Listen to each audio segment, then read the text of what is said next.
इस वेले दी अहम खबर कैप्टन अमरिंदर सिंह दे नाल जुड़ी हुई जो साबका मुख मंत्री ने नवी पार्टी उन्होंने बनाई सी, लेकिन हुण उसे पार्टी नूं बीजेपी दे विच मर्ज किया जा सकता है। कई महीनों तो अजिहियां खबर आ रही ने, जो विदेश तो उन्होंने सर्जरी के बाद वापस परतना सी उदों भी अजिहियां खबर आईयां, लेकिन फिर उन्होंने उपर विराम चिन्ह लग गया। तो एक बार फिर हुण सूत्रां दे हवाले तो जानकारी सामने आ रही है कि 19 सितंबर नूं दिल्ली दे विच बीजेपी ऑफिस दे विच जो कैप्टन अमरिंदर सिंह ने अपनी पार्टी नूं बीजेपी दे विच मर्ज किया जाएगा उन्होंने वल्लों, अते बीजेपी की जो मुढ़ली मैंबरशिप हुंदी है वह भी उन्होंने वल्लों हासिल की जाएगी। इस दौरान अपने कुछ फैमिली मैंबर्स अते सपोर्टर भी उन्होंने नाल मौजूद रहेंगे। जो जानकारी सामने आ रही है कि 19 सितंबर नूं सोमवार नूं दिल्ली दे विच बीजेपी हैड ऑफिस दे विच जो कैप्टन अमरिंदर सिंह ने बीजेपी दे विच अपनी पार्टी नूं मर्ज करके बीजेपी की जो मुढ़ली मैंबरशिप है उसनूं हासिल उन्होंने वल्लों किया जाएगा, अते नाल उन्हां दी कुछ फैमिली मैंबर्स अते सपोर्टर भी मौजूद रहेंगे। वड्डा सवाल ये भी है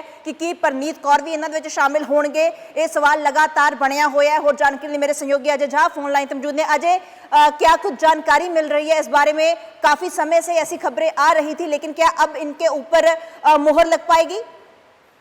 देखिए, अभी जो जानकारी आ रही है उसमें इस बात की पुष्टि हो गई है कि 19 सितंबर को कैप्टन अमरिंदर सिंह ने जो पार्टी बनाई थी पंजाब लोक कांग्रेस, उसका विलय बीजेपी में हो जाएगा। और हाल ही में कैप्टन अमरिंदर सिंह की गृह मंत्री अमित शाह से मुलाकात हुई थी और लगातार इस बात की अटकलें काफी लंबे समय से पंजाब चुनाव के बाद से ही लगाए जा रहे थे कि कैप्टन अमरिंदर सिंह अपनी पार्टी का विलय बीजेपी में कर लेंगे। हालांकि वो कुछ दिनों के लिए विदेश दौरे पे थे जहां वो अपनी चिकित्सा के लिए गए थे, लेकिन अब इस बात की पुष्टि हो गई। 19 सितंबर को कैप्टन अमरिंदर सिंह औपचारिक रूप से बीजेपी की सदस्यता खुद भी ग्रहण कर लेंगे और उनकी पार्टी का भी विलय हो जाएगा और साथ ही जो उनके समर्थक हैं वो उस दिन बीजेपी में शामिल हो जाएंगे। अब बड़ा सवाल यह है कि महारानी परनीत कौर वो बीजेपी में कैसे शामिल होंगी, क्योंकि अगर वो शामिल होती है तो उनकी सदस्यता जा सकती है, वो सांसद है, और ऐसे में अगर वो पार्टी छोड़ती हैं तो उन्हें अपना मेंबरशिप छोड़ना होगा, एमपी का पद छोड़ना होगा। क्या वो शामिल होंगी या वो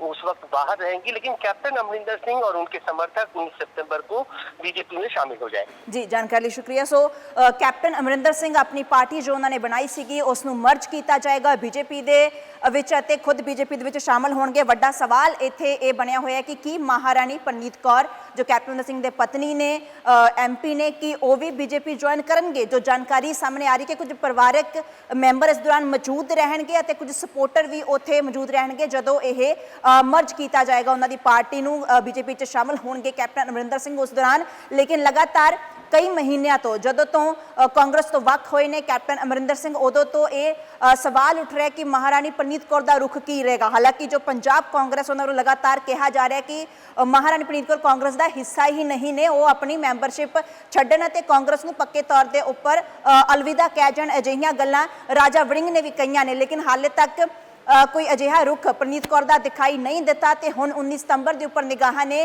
कि जो कैप्टन अमरिंदर सिंह की पार्टी मर्ज होएगी बीजेपी दे विच, बीजेपी च शामिल होणगे, तो उदों कि महारानी परनीत कौर भी उन्हां दे नाल ही बीजेपी च शामिल हो जाणगे। सवाल लगातार बनिया होया है जिसके वास्ते इंतजार 19 सितंबर का करना पेगा जो कैप्टन अमरिंदर सिंह की पार्टी बीजेपी च मर्ज हो जाएगी और वो बीजेपी च शामिल हो जाणगे। लंबे चिर तो खबर आ रही सन, लेकिन हुण जो जानकारी मिली है कि 19 सितंबर को इसके उपर मुहर लग जाएगी।